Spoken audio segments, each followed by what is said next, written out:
Perfect. All right. Good morning, everyone. My name is Sue. I am a dietitian with the Student Health Services. So happy to be here today.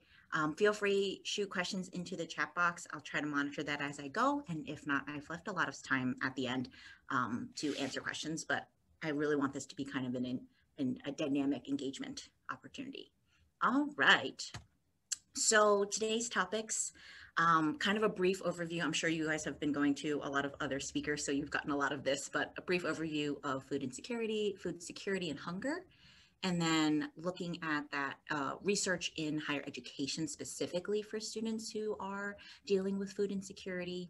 And as a dietitian, really looking at what does that mean as impacts on student success, and what does wellness mean for a student in terms of health from a financial burden perspective, and then also how that plays into how I provide nutrition care, and kind of my background in where my lens comes from. So a little bit about me. Like I said, I am a dietitian with Student Health Services. I've been here in North Carolina for roughly 3 years.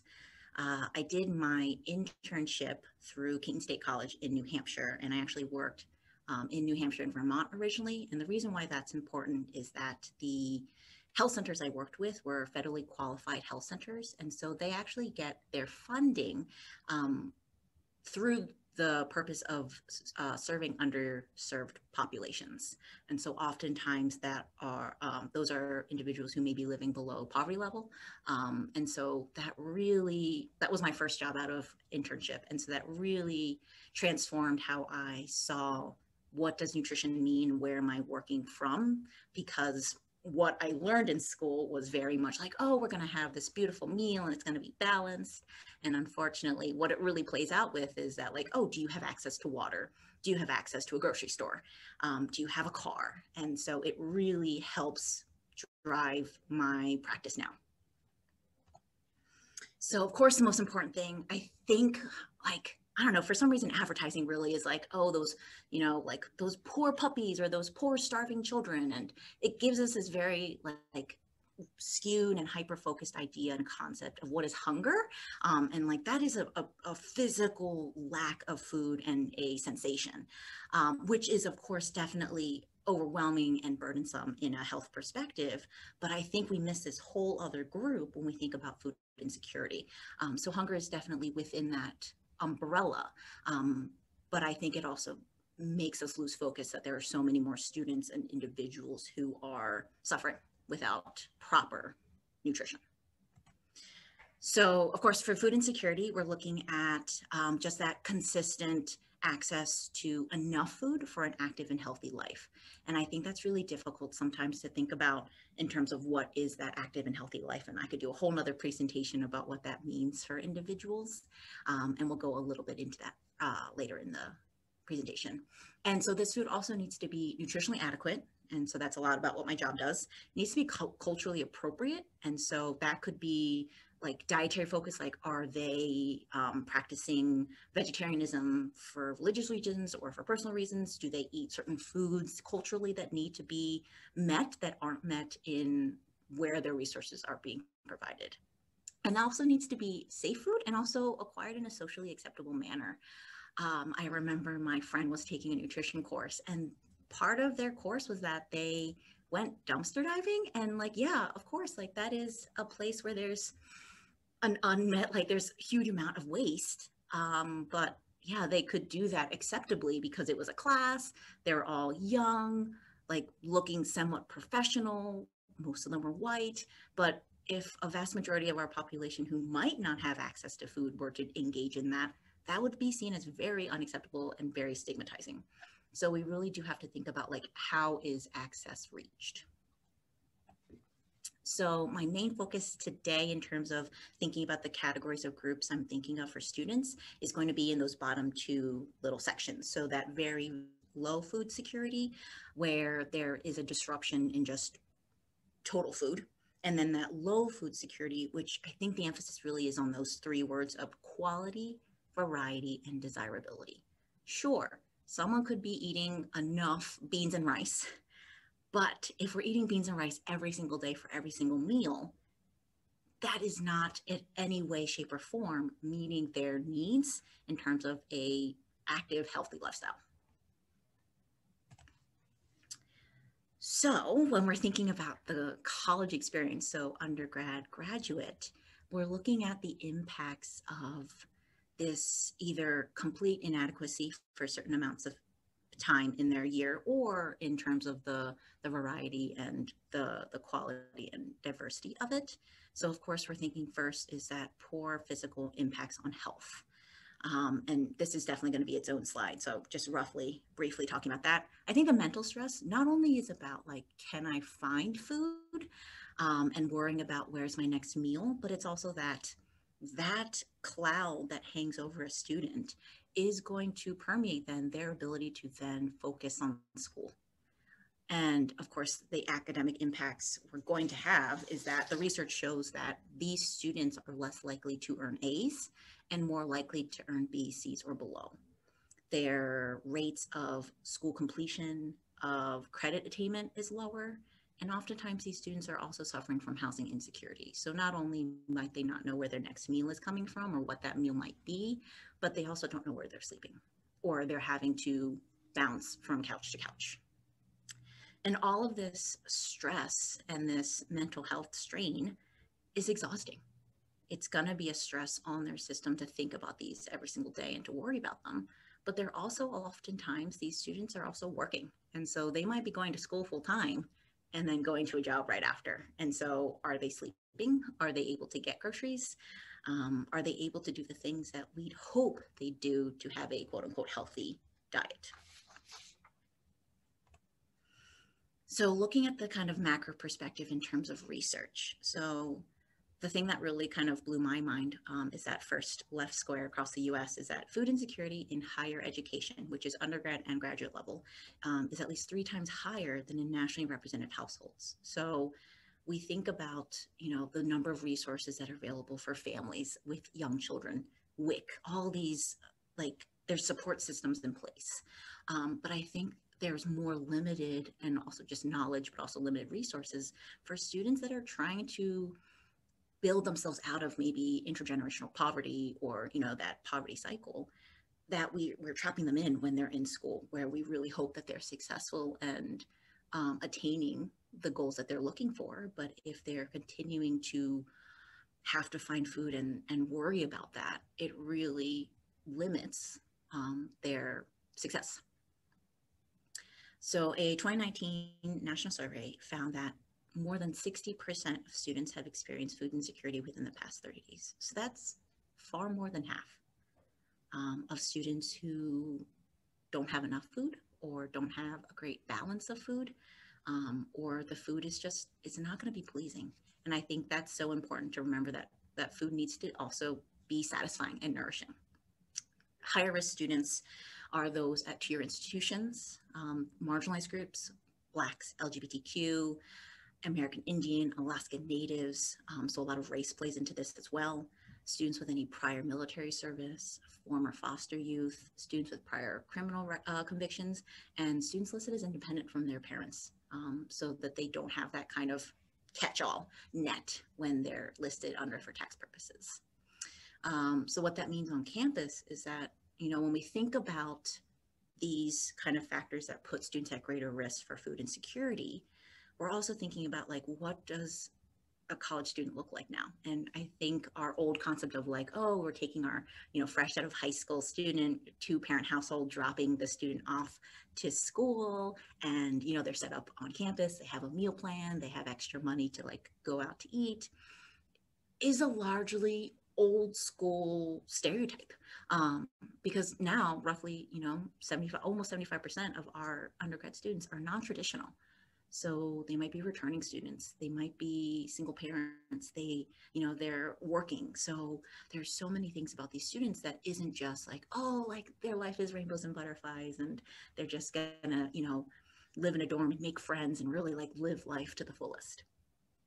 The other thing, of course, is that the worse their supports on campus become. So if they don't live on campus or if they don't have relatives to live with, poverty rate increases. And so that really plays into that whole idea that housing and food go hand in hand. And also, if you don't have a stable place to stay, you likely don't have stable access to a kitchen to then make food, which is also cheaper than having to always rely on getting food outside the house. And then this last statistic is from research actually done on campus by Mary Haskett's group. So at NCSU over COVID, nearly 25% of students have experienced food insecurity in a 30-day period. So COVID has exponentially worsened these statistics. International students who had on-campus jobs had to those jobs shut down with shutdown. So they were out of a job. So, use and need for resources, whether it's a pantry or, emergency funds, has really kind of had to rise to this need. So for me as a dietitian, I get referrals and, self-referrals from students who are like, I want to live my healthiest life. I want to be healthier and, I want to be well. And I think that struggle continues in this idea of like, how do we define health and wellness, especially in terms of student success? So this is off the NC State Wellness Strategy, and I'm going to build off of this in that kind of blue section in terms of how food insecurity, how nutrition plays into someone becoming well. So, of course, first and most important is their physical well-being. If an individual, say a student, doesn't have adequate access to food or to adequate nourishing food, what the body then needs to do is it kind of downgrades. It needs to save and store, because its goal is like pure survival. It's like this body is going to live through this really stressful time period. And so it's not going to have that extra energy to, let this person go play sports or like feel like they can get out of bed. So they're going to feel tired a lot. They don't have that extra energy to get through the day, which also means that they don't have enough energy to make their brain work at 100%. So focus. So classwork falls apart. Maybe they're falling asleep in class. Maybe they're having, they're taking naps throughout the day. So that really plays a huge impact on just getting through days. And like, that's really where attainment really falls apart. With that decreased access to food, and if the body really is not getting enough food often enough, what the body then also does is that it increases our thoughts of food to try to get the body to then go seek food. Which, is that it's got that feedback loop. Like, I don't have enough food. There's scarcity in the world. Like, if we think about food, maybe this person will then go find food. But in this loop of food insecurity, that's easier said than done. Like, we understand where the problem is maybe, but we can't actually correct it in that moment.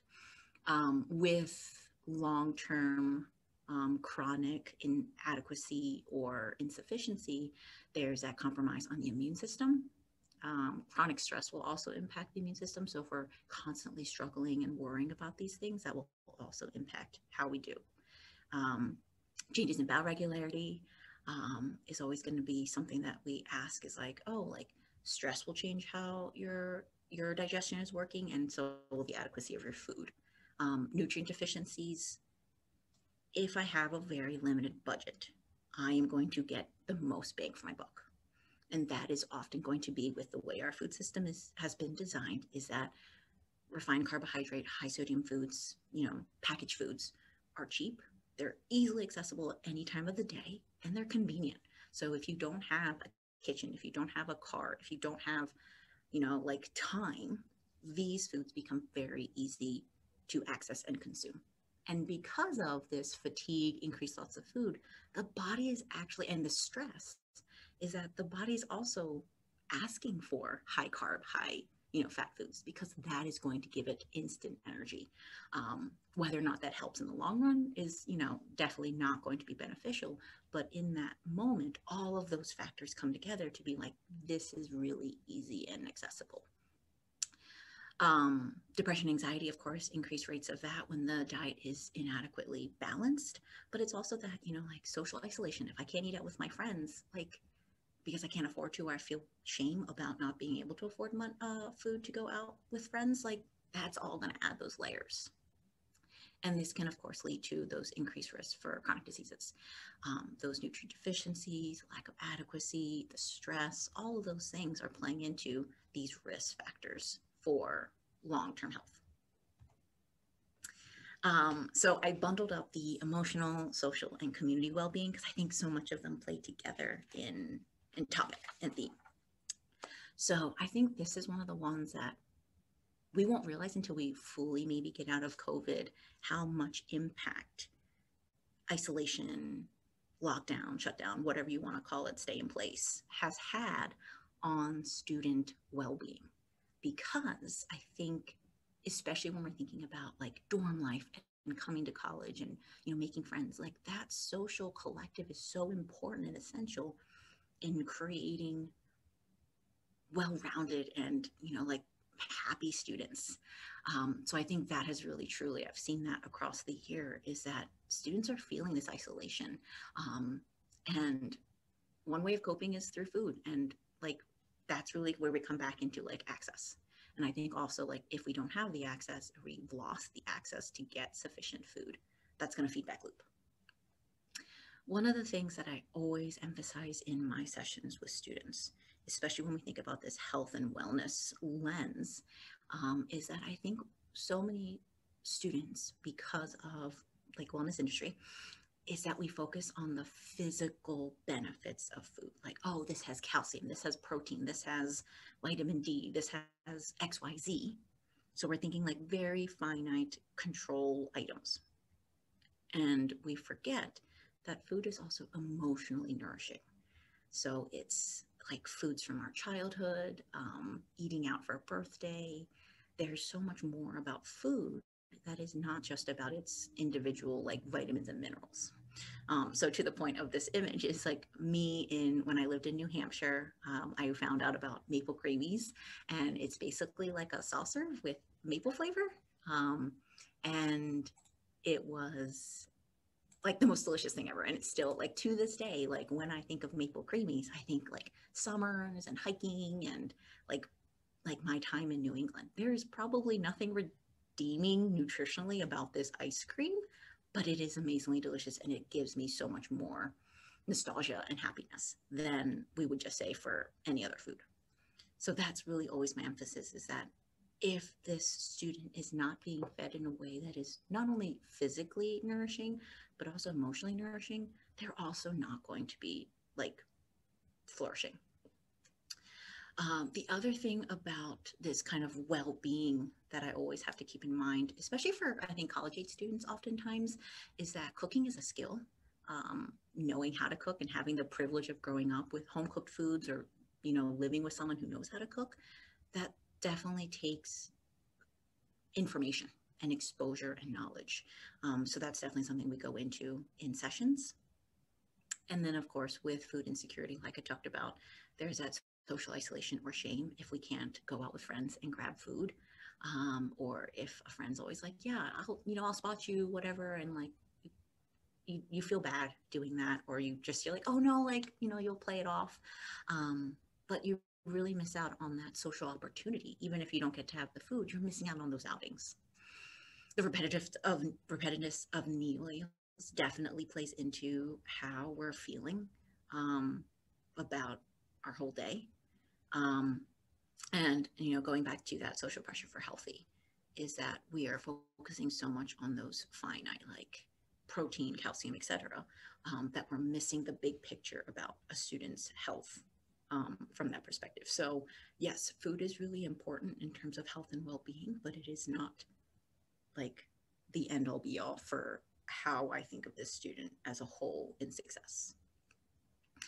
In terms of the community well-being, I think if a student is worried and concerned, or if an individual worried or concerned or focused about their fears about where are they sleeping, how am I getting food, how do I get enough food, it is another challenge to engaging with the community, whether that's joining groups, joining clubs, engaging with others. So it shrinks their world. And that really heightens this fear that that their life is very much alone. Um, so my little background story for this in terms of like the viewpoint of health. So when I was an intern, my housing fell through. And so I ended up getting some last minute housing with a family. And I had half of a mini fridge and a microwave available to me and like a pantry. And so, like I'm studying nutrition, like I'm supposed to know, and like I'm supposed to be the model of like eating right. And I had $25 a day to spend for food. And so it was literally like a can of soup, a can of beans, and a bag of frozen mixed vegetables. And I would split that up and I would heat that up, and that would be meals. And so, this idea of like how low we can kind of get in terms of balance in our life, like that all plays into like when I meet with a student, it's like, tell me about like your kitchen setup, tell me about like your options, like what do you have available to you, because all of that is going to play into like how does my day go. If someone gets up in the morning and they're like, I don't feel comfortable in my kitchen, so I just stay in my room, I eat like a granola bar, and then I get on my computer, like everything about their day, like I said, becomes smaller. um, so that's really where I'm always remembering, like, okay, this is how my kind of almost college experience went, um, and trying to put myself in that place of like, okay, this is really the important things. This is what matters. And this is where I can get you to resources. So this is the My Plate. And so kind of my big question is like, what meal do you picture when you see this image? This is coming out of like the My Pyramid. And so the My Plate is this idea that you have this kind of plate reflection for 3 meals a day, maybe some snacks, and then you're getting your nutritional needs met, which I think as a framework is great. But I think it plays into this whole like health and wellness scope, but also in terms of like food access. So I also want to always emphasize with my students when we talk about food is that that plate is the framework, but that doesn't necessarily mean that if I do not have like brown rice, steamed broccoli, and baked chicken, that I have somehow failed. And that foods from a non-Western lens and foods that may not fit that exact ratio are also perfectly delicious, acceptable meals. And so these are just some of my like meals, and I always want to meet students there. It's like, okay, well, what kind of things do you like making right now? Okay, great. Like, is that nourishing? Do you feel satisfied? Do you feel full? Do you get through your day without feeling like you're falling asleep? Great. Okay, well, how do we build up from there? Or if they're like, well, I have this one thing, but then I'm hungry really quickly, like that's where I see little places where we can build. So I always want to make sure that I'm like, okay, nothing about what you're doing is necessarily wrong. Like, don't feel like you're coming from a place of like defense. Because I think a lot of students are like, oh, I did this and I did that. This isn't great. And that day was bad. It's what's been working for them. And also like maybe they've never had the information before. And so it's really about like, where can I meet you? Where do I feel like it's not working? Like, where do you feel like it's not working for you? Financial well-being. Unfortunately, or I guess it makes sense, is that like if you have a car payment, if you have bills to pay, if you have rent, if you have tuition or books to buy, food is a really easy place to cut. I did that myself. I was like, well, I got to pay this rent. I have to pay for my gas. I have to do this. So $25 a week is what I have.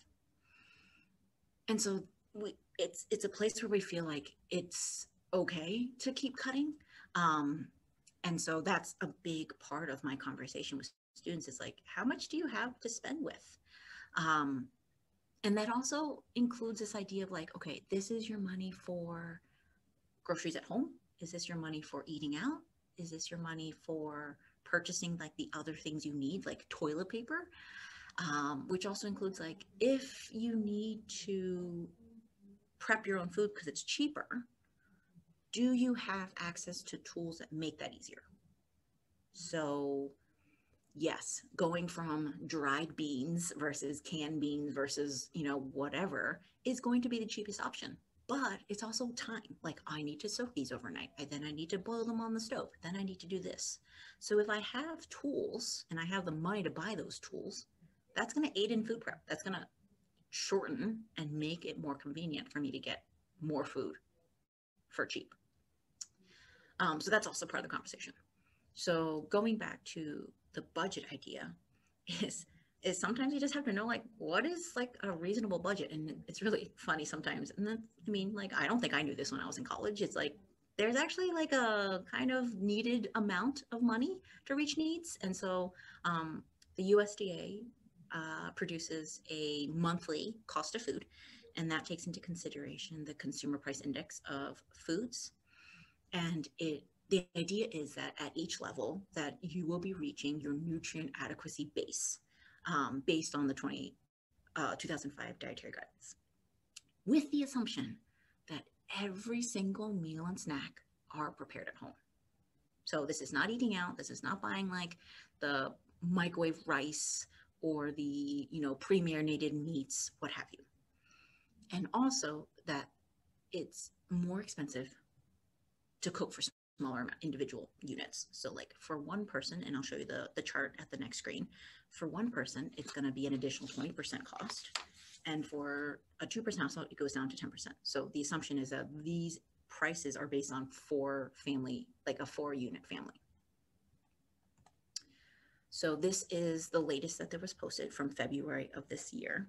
So if we take that male, and I'm just going to kind of like assume that we're going for the general 19 to 50 grouping. And so that weekly budget from thrifty, so that's like beans, rice, like a lot of home cooked, really like time intensive, is going to be $53 a week. And then if we go up to the liberal, that's going to be $107 a week, or $232 to $462 a month, because like many of us, we're trying to be a little bit more conscious about shopping too often right now. For females in the same age range of 19 to 50, we're looking at $48 to $87 a week, and then $206 to $410 a week. I have worked with students who their monthly budget was like $150. And so, one, most foods do not last for a whole month in terms of just food safety. And two, a lot of those foods were foods that were not sufficient to get through the month. And so that's really the difficulty there, is that like, one, is that a budget that can be adjusted, can be stretched? Or is it like, that is what I have to work with, and how do I make it work a little bit better? Or what resources can I connect you with to make sure that gets reached? That's one of my always like kind of conversation topics with students, is like, how much do you spend? Like, do you feel comfortable sharing your weekly or monthly budget with me?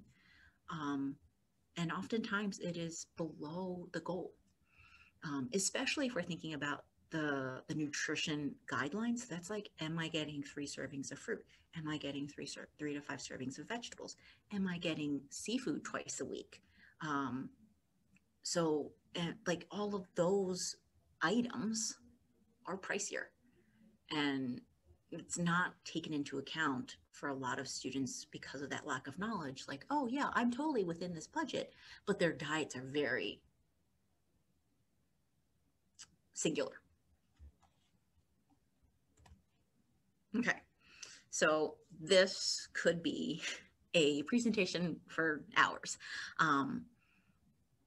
I'm so discouraged now by wellness, and I think it's been co-opted by diet industry, by marketing, in that now wellness industry has created this concept that we as individuals are somehow fundamentally flawed, that we have something about us that explains why we are sick all the time, or tired all the time, or like aren't skinny, or whatever they're trying to sell us.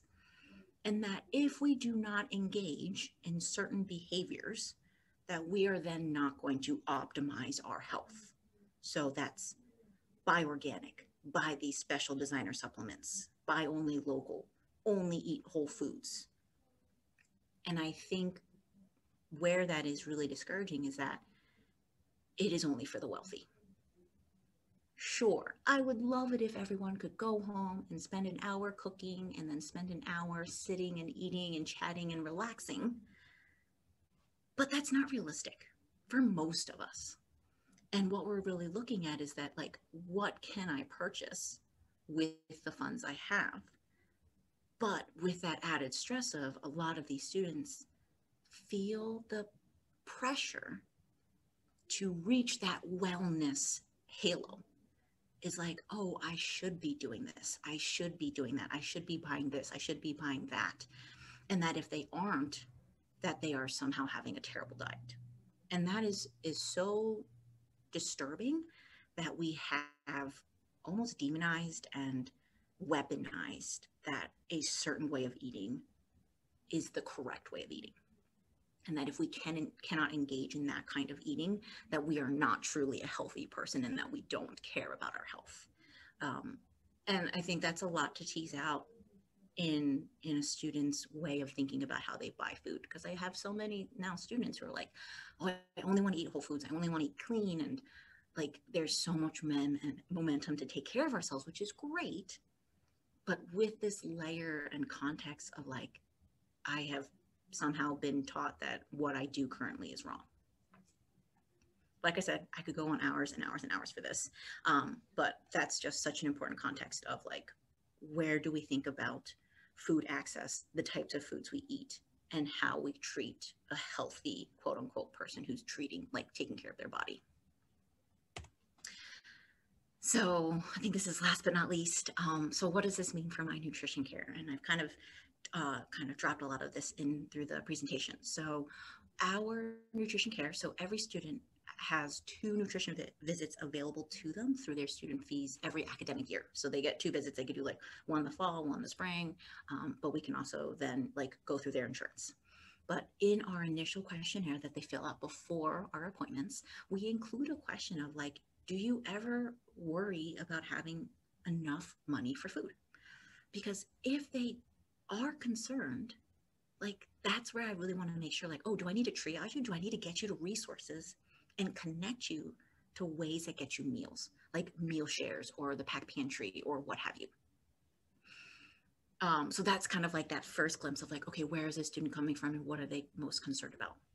And then the conversation is always from current needs. Like, what's your time available? Are you going to class all day and working at night and have, like you're having to shop at 11 p.m.? Well, okay, that really tells me like, where can we go grocery shopping and like, what kind of foods can we get?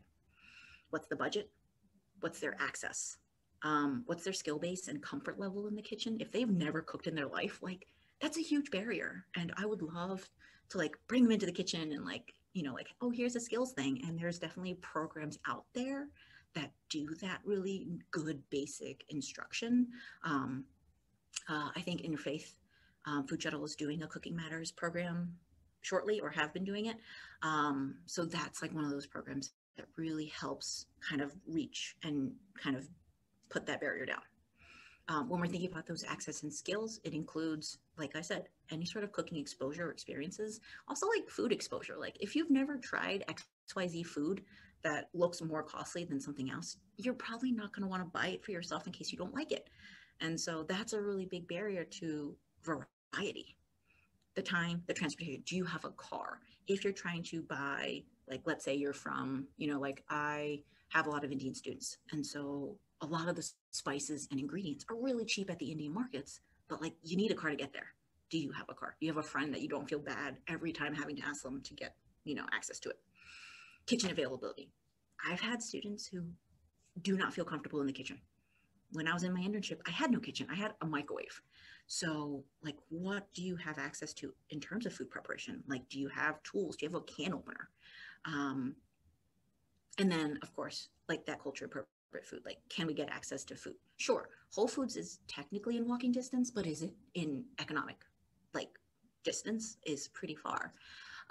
So it's really about like a lot of that, like give me as much information And can I get a lot of that from you to figure out like what does your day-to-day life look like? I think also stigma of resource use is always disheartening. Is that one, students will be like, oh well, I am not that hungry or that bad off that I don't want to take it from someone else. I'm like, no, no, no. This is not like a one bucket, like once you take it away, the bucket is now gone. It's like if there is need, there is funds and resources available for you. So that's one, a big one. It's like students are like, I'm not, I like, they really downplay that, like, if I am not starving, I must not be in need. So it's a lot of just education about that. But I think it's also like that stigma about using resources, about benefits. Pre-COVID, I used to walk with students to the pantry back when it was in its old location. But I've also like I try to make it feel as comfortable as possible. And I think, the pantry has done such great things in terms of like building it in a way that feels really comfortable and open and accepting. And so it's really about like, how do I build that comfort and security in use? And then most importantly, of course, is that self-compassion. The judgment we have for ourselves and like the ways we beat ourselves down for not eating right or like feeling like we have to, like downplay. It really just puts us back in that vicious cycle of like, I am not doing enough or I am not doing it right. So I'm always like, hey, pause, breathe. Like, this is how it's been working for you. Like, maybe I, because I'm coming from an outside perspective, can help give you a little bit more guidance or information or, send you to a link to see like knife skills or something like that. But it's really about like taking it easy on yourself. We're all kind of going through this and suffering in this world. Um, that doesn't mean that you aren't also succeeding. So, of course, some resources, nutrition counseling, like I said, and those appointments can be made through Healthy Pack portal online for our website, or you can call the front desk. We're currently only offering telehealth appointments and to be determined about the fall. Pack Essentials, of course, has been a great resource for students throughout the years, but also especially during COVID. Feed the Pack Pantry, More in My Basket, are going to be all like on campus options. A Place at the Table is a restaurant in downtown Raleigh, is a pay what you can restaurant. It's delicious. And then Good and Cheap is a free online cookbook. It's in English and in Spanish. I will say though, oftentimes a lot of those recipes inherently, because of the price amount, they do require a lot of like soak beans, make your own tortillas. And so a lot of that has to be time and skill comfort in the kitchen. So that would be my only concern there in terms of like broad use. In order to like just learn more about like food injustice and nutrition and like access, the PEAK program is a great opportunity to learn about like what does it look like for college students on state specifically and what are their resources. Hunger in America is a link. There's a Clancy Harrison TED Talk where she talks about her work in food justice and food insecurity. The Food is Dignity Project podcast. And then, of course, the social determinants of health. Like, that's food insecurity and food access is a part of a determinant of health. Oftentimes, also because it is that intergenerational, like, pattern fold of that. So that was my presentation. I'm happy to take any questions anyone has.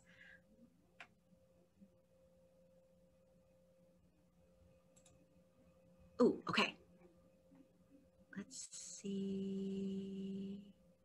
Are tips available for how people who do need to buy for one can save money despite the fact that they generally end up having to pay more?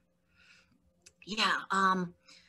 So when you have to buy for one, and that's typically most college, undergrad, and graduate students, is that they are shopping like most things are packaged in large quantities. So you'll get 3 peppers or like a pound of green beans or like what have you, or like, 2 pounds of meat. One, I think is always important is like, how much fridge space do you have? I think more often than not, most college students report that their freezer is chock full of frozen foods. And so there's no space to then subdivide foods and keep them in the freezer. So that's typically a barrier there. What I typically say then is that, can you shop by the week and make it a little bit different? So that, let's say we're getting because the variety is not necessarily that every day and every next day must be beautiful and unique and different. It's just that in the big picture, are you eating like a different vegetable, fruit, grain, etc. throughout your life? So maybe we're doing like this week, I bought a bag of green beans and a bag of peppers or what have you. And so it's going to be stir fry for one day, and then it's going to be in a soup, in a, in a, like, so then it's like building out those two vegetables for the whole week. That's where the repetition comes back in, which really plays into like, is this exciting anymore? Because it really, like, once food gets repetitious, it's really hard to want to eat it again. But that's typically where I go for that. If you can, like, if you have roommates or if you have a friend that you can split bulk items with, that can really help with the cost, and like not having so much of it left over can certainly help. Let's see. What can the university do to better support students who experience food insecurity? Assume an unlimited budget, dream big. I would love to dream big. Yeah, I think, and I think like too, like, like our point about our nutrition care, like, process, like, we never even had that question about like food insecurity on our questionnaire until I want to say like a year or two ago. And so I think it's like learning about resources and where there are gaps, and then layering on as you learn them. We're all coming from a place of like ignorance oftentimes, and we won't know until we learn it or if we don't seek it out. And so it's about like, okay, yeah, I messed up there, let me correct that and build up more. So like the idea of like in the peak program, it's like, okay, well, what can the university do as a system-wide thing? It's like, okay, well, maybe we need to ensure that when students come to college, that they are given better information, presentation, or that it's like more well highlighted, like, hey, if your student needs assistance, if you're finding that your student in class looks like they're struggling, or if you're an RA and they look like they're struggling, how do we make sure each of these groups that would really be working with students in a close degree know how to then support that student? Like, where are those systems in place that the individual, the teacher, the faculty member, RA could then be like, hey, I noticed you're struggling, or I just want to check in with you. Like, they feel comfortable with that point. And then also with saying like, hey, these are some resources, these are some opportunities, and in a really unintimidating way. And I think it really has to be that just baseline. It's like in every, like in every, what's it called for faculty, like that first, like, syllabus. In every syllabus is like the blurb. If you're looking for resources, if you ever need support, here are some options, come talk to me. I think on every, like, that student like wellness page, having that as an option so students always can find it no matter which direction they're coming from is a huge part. Thank you. That's great. Any other questions today? Oops. All right. Thank you so much. Of course. Sorry, Haley, I didn't interrupt. Oh, no, I'm sorry. I did have one last question. It just took me a second to get to the mute button. But I went to a nutritionist appointment when I was a student at NC State, and I believe my nutritionist shared that you all had a Pinterest that you had recipes on. Mm-hmm. I was wondering if you did any other form of social media to like give tips and tricks or things like that, or like a newsletter. Oh, a newsletter, fancy. So I'm not on social media myself, and so like it's really funny that I'm in charge of the Pinterest board. We do have, I'm trying to figure out where it is. We do have an Instagram. It's at NC State _healthy pack. And we do it's because it's the whole student health. I think we do Tasty Tuesdays is like our post. It's not specifically like food security focused, but it certainly has a lot of like, hey, it's asparagus month, this is an easy way to use it. And that's also like how I try to channel like the Pinterest board, is like, how accessible is this dish from every facet? So it's like, oh, this is really quick, this is really easy, this has minimal ingredients, so that there's less barriers to opportunity for cooking. Awesome. Thank you. Of course.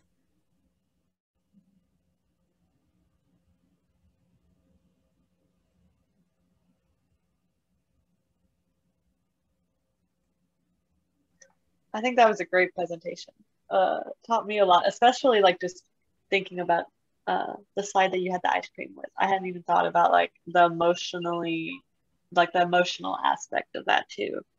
And I've learned a lot this week in terms of like thinking about the cultural, how food needs to be culturally appropriate for people too. And thinking about maybe the fact that like the dining halls or tally isn't going to work for everybody because of that. Yeah. So, and they're definitely making steps, like they're going for like low FODMAP foods, which is like a medical issue where you need to like eliminate certain foods out of the diet. And then there's also like they're trying to remove like garlic and onion, which is like a religious one for like Jainism. So there's I think, and like, or like vegetarianism is like certainly like a more prevalent nutrition need. So I think it's slow. I think that's the hard part, is that it's like, oh, we need to check off this box and get this curated and then get this like budgeted. And so, yeah, I think like, you know, like we did, like it took us a long time to recognize that we need to change our questionnaires.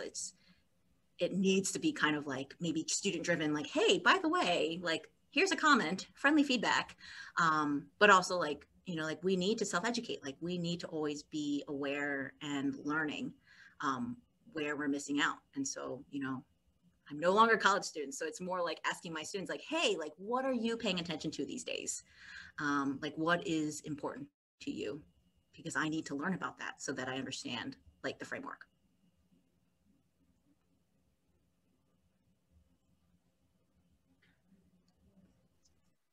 Okay.